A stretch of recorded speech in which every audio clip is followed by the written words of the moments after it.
Wewe pia. Karibu bwana. Asante sana. Karibu sana.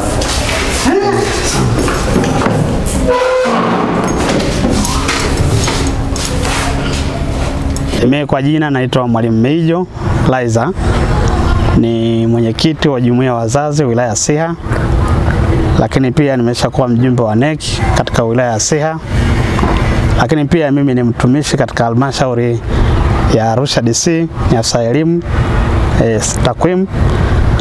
Leo nimekuja katika ofisi ya chama katika wilaya ya Siha kwa lengo la kuja kuchukua fomu ya kugombea ubunge katika jimbo la Siha, na nia na dhamira njema nilionao ni kutaka kuweza kuonyesha kuleta mshikamano na umoja katika wilaya ya Siha, lakini pia dhamira kubwa ni kurejesha heshima ya chama chetu, kuhakikisha kwamba chama kinapata heshima yake, kwa maana ya mbunge anayekijua chama, lakini mtu anayekijua chama na kuheshimu chama.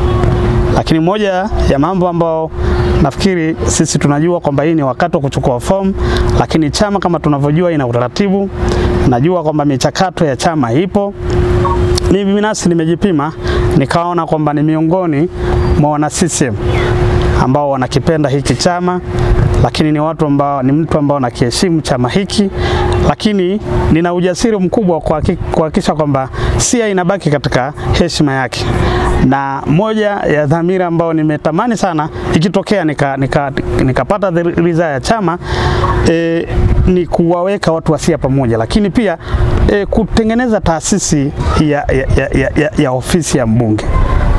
Unajua mbunge lazima awe na ofisi. Huwezi kuwa mbunge miaka 10 halafu huna ofisi ambao wana CCM, wananchi wa wilaya ya Siha wanaweza kuja kusikiliza na kusema changamoto walizo nazo. Lakini pia moja ya vitu ambavyo kama chama itanipa ridhaa ni kuhakikisha kurejesha heshima, kwa sababu heshima anayezungumza kwamba chama lazima iwe hasa katika matawi lazima tuwe na ofisi katika level ya kata, lakini hata katika ngazi ya wilaya lazima tujenge ile dhana ya kujali na kuheshimu chama, hasa pale unapotokea maelekezo ya chama.